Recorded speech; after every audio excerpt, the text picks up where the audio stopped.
very interesting. But that piece is a very important element of the oral tradition that we sometimes discount. So I say to all of you, and I've said this in my class, it's not mine, I can't take ownership for it, but I use it a lot, is as a burgeoning musician and artist, you start out with imitation, which is fine. We all imitate early in the process.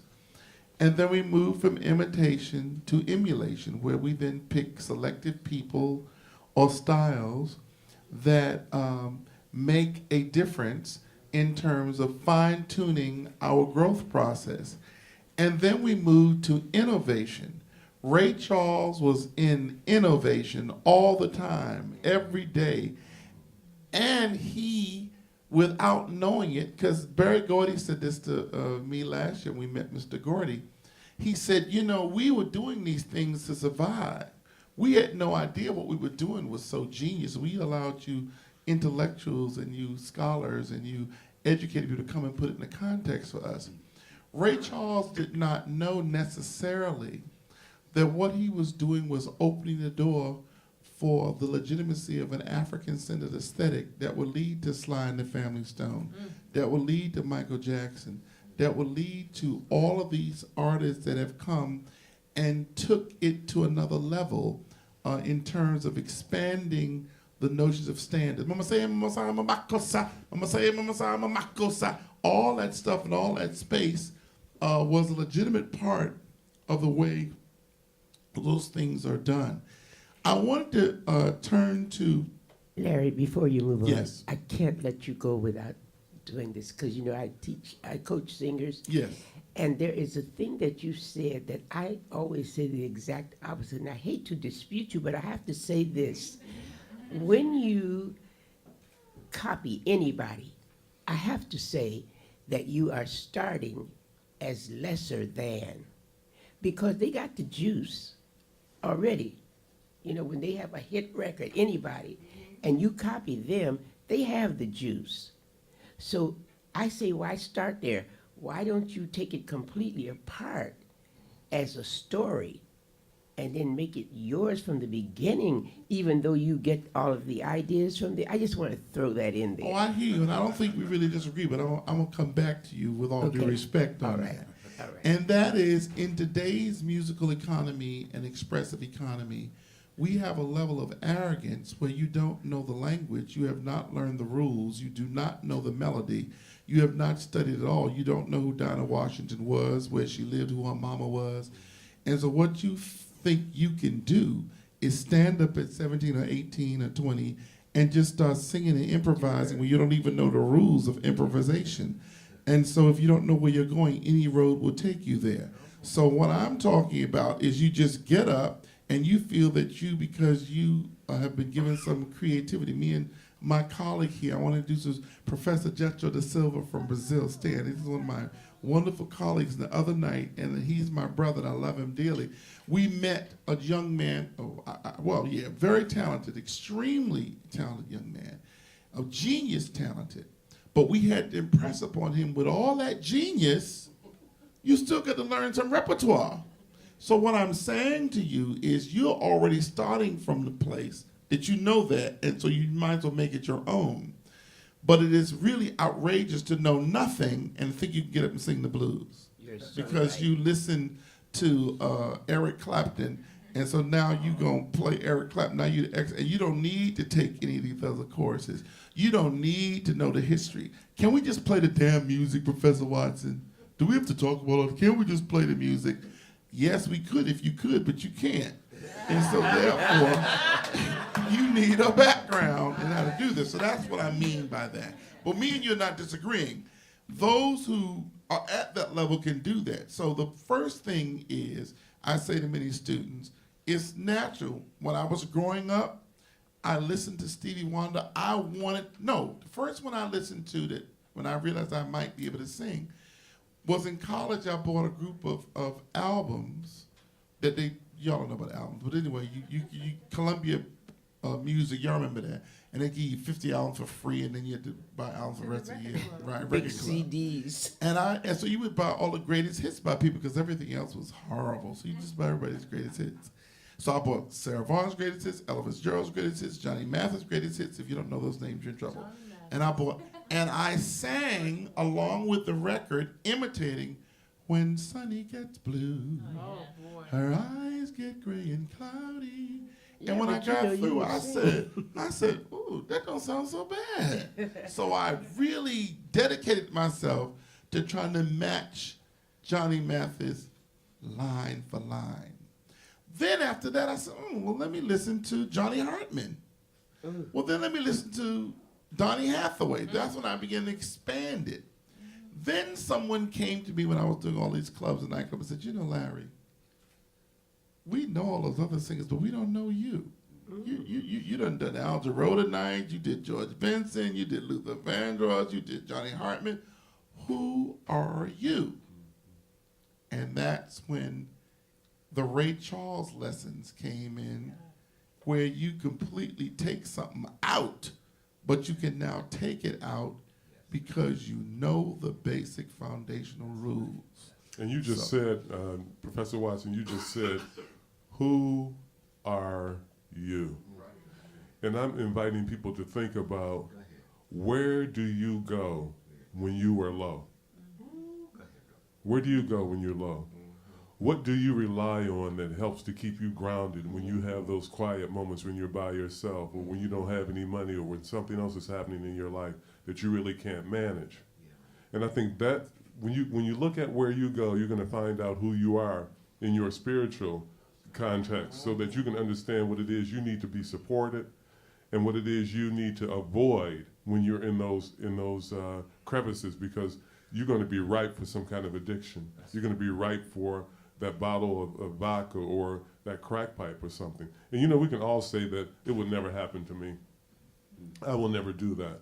You know, and you have some alums from Berkeley who have done a lot of missteps in the news. I'm not going to mention his name, but he certainly has retreated to, I think, Idaho or Montana or someplace to try to get his act together after being so public in the Playboy interview about what he felt about black people. And I had copied about 100 copies of his interview, and I distributed those copies to the males in the seminars that I teach, so they can read about this man who's at the top and what he did to his career by exposing. He showed the world who he truly is.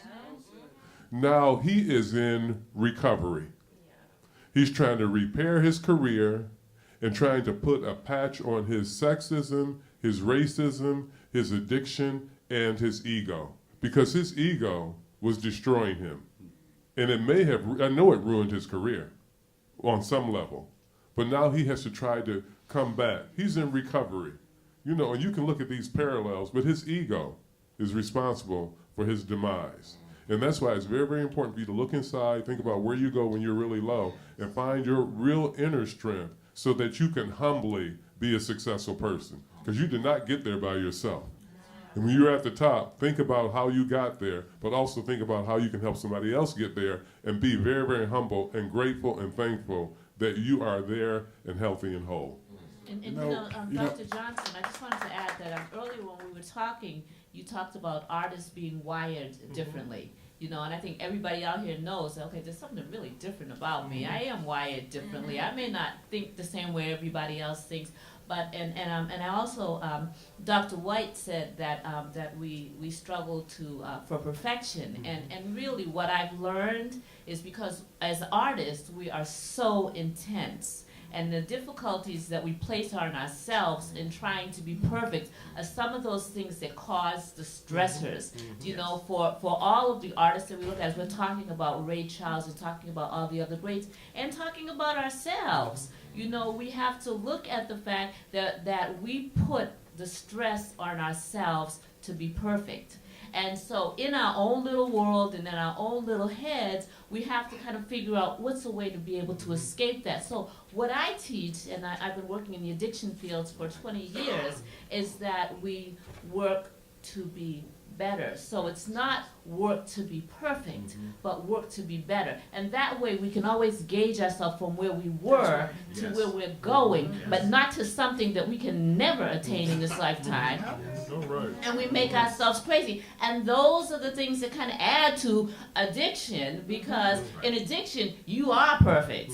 You know, in your own little perfect denial world, you know, you are perfect. You have reached the epitome of perfection. And the other thing that I wanted to mention is that when we look at ego in terms of artists, that we see that there is this ego that's a result of this gift and this talent and this ability to capture an audience, to be able to capture someone's attention. But there's also self-esteem. So we have artists who have very low self-esteem, and that's how we're able to the addiction and all of these things that contribute to the insecurity of who we are. You know, am I good enough? You know, how do I top that note that I hit the last time? You know, how do I dance across the stage with ease and perfection so that this younger dancer that's coming up behind me doesn't outshine me? You know, how do I do all these things? And so we have to look at, there is a serious issue with many artists who, remember, are wired differently around self-esteem.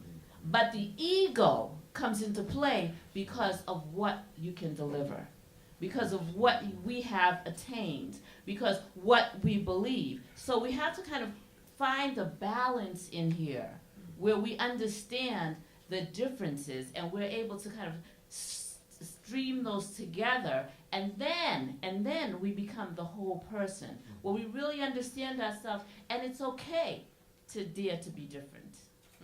Thank you so much for that. I want to go to Eric anyway, and I want to turn to you. I know you had a comment to make, but then I want you, as we open up for questions, I want you to tell me, what is the deal with all the years you have played the records of so many of our artists, and when we look at them and we look at drug abuse and so many of them who left here much too soon. Okay. Could you address that? Sure. First thing I wanted to say was about the topic we were dealing with on imitation and emulation and those ideas. I think especially in the African American tradition, the goal is to sound like yourself. I think that's the goal. In classical music, you are to be a part of an orchestra or quartet or whatever it is, and you are to blend in and be a part of that group. You know, one of the things that I've always had arguments with management at the radio stations about is they always want to know, well, why do I want to name the bass player on this record? Why do I want to name who the drummer is on this record? And my answer is because this music would sound very different if somebody else different was the bass player, if somebody else different was the drummer. The African American tradition in the music has been to, you got to sound like yourself. We don't need another Charlie Parker. Charlie Parker's been here and gone. We don't need another Charlie Parker. We don't need another Billie Holiday. She's been here and gone. Wow. So you have to be yourself, right? Wow. You have to be yourself. Somebody's done that already. Always. That is great. That is great. That's great. And you see, there's no contradiction in what what we're saying here. That doesn't mean that you can't admire Billie Holiday and learn her repertoire. Sure. But I remember I used to always tell my students two things. I tell them that certain eras are over. Miles Davis turned his back to the audience, so did the kisses, but that's done. He's dead, and that's dead. Nobody's putting up with that. And secondly, when Miles put on those Michael Jackson clothes and said, I don't want to do this old stuff. I want to do some new stuff. And he started to do that. That was dealing with part of the greatness of him wanting to move on. But I want you to